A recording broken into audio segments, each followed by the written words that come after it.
Bonjour, je m'appelle Sophie, j'habite à Sutton, dans la région des Cantons de l'Est. J'ai toujours habité en ville, mais il y a 2 ans, j'ai décidé de quitter Montréal pour venir m'installer en campagne à temps plein. Je cultive ici autant des légumes que des plantes médicinales et des fleurs. Et cette année, je teste pour la première fois une technique de maraîchage nordique. Avec 6 mois de temps froid par année, la saison de jardinage est vraiment courte au Québec, mais heureusement, il existe une façon simple et relativement peu coûteuse de prolonger sa saison.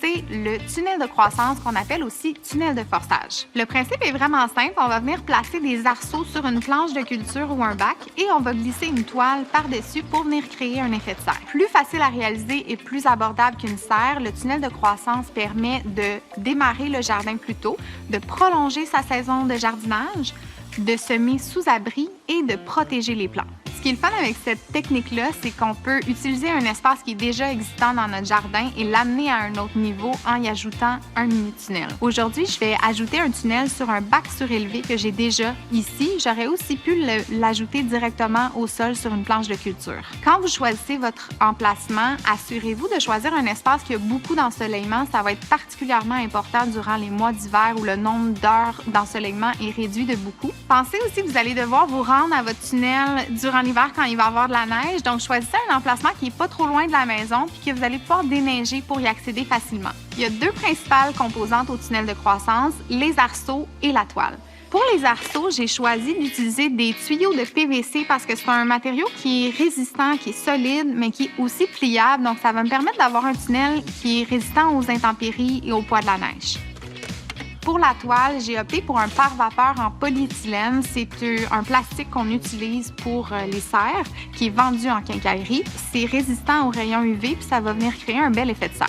C'est toujours recommandé de faire un plan avant de se lancer dans un projet comme celui-là. Moi, mon bac fait 3 pieds par 9 pieds, donc je vais avoir besoin de 4 tuyaux pour former mon tunnel.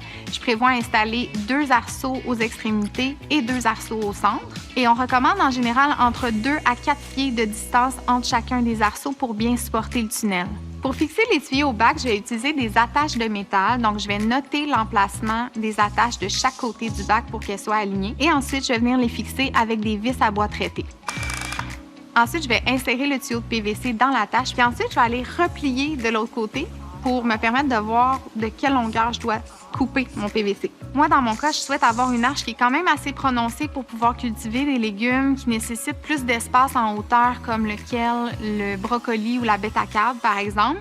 Donc, j'ai opté pour des tuyaux de 10 pieds de long. Maintenant, je peux couper mon tuyau à l'endroit indiqué. Donc, pour ça, je vais simplement venir le placer sur une table ou un établi, puis je vais l'immobiliser avec un serre-joint. Ensuite, je vais venir le couper avec un coupe-tube pour plastique.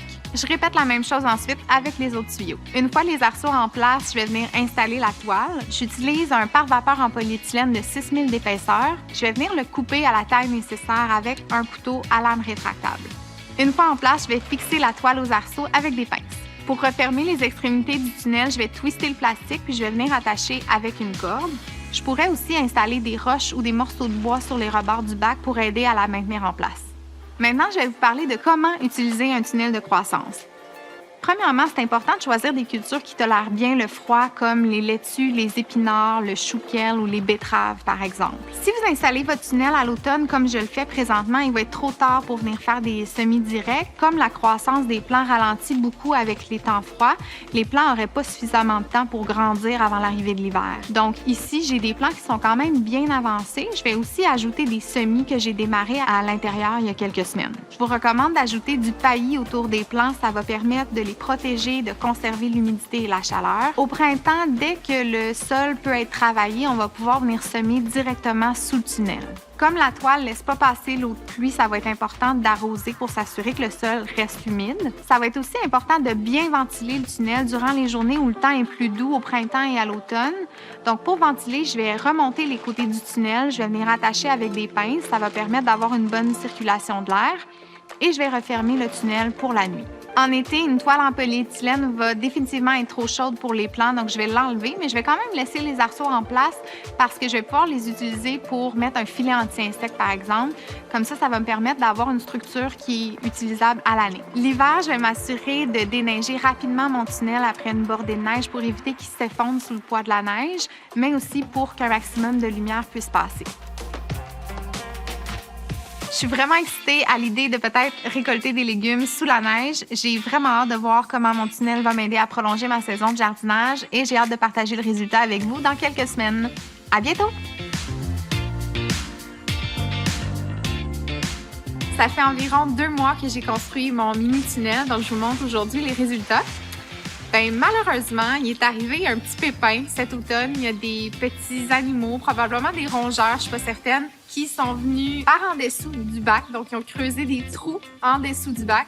Donc, malheureusement, toutes les laitues, les kales que j'avais plantées ont été mangées par les animaux. Donc, j'ai pas eu de belles récoltes. Ceci dit, je vais quand même vous montrer le résultat parce qu'il y a eu de bonnes bordées de neige. Il a fait quand même froid dans les derniers jours, les dernières semaines. Puis le céleri, si ça n'avait pas été des petites bêtes, est encore très beau. Ce que je prévois faire pour la saison prochaine, pour pallier au problème des petits rongeurs, ça va être de mettre un grillage. Donc, je vais retirer la terre du tunnel puis je vais aller placer un grillage au fond, probablement quelque chose qui ressemble à une cage à poules.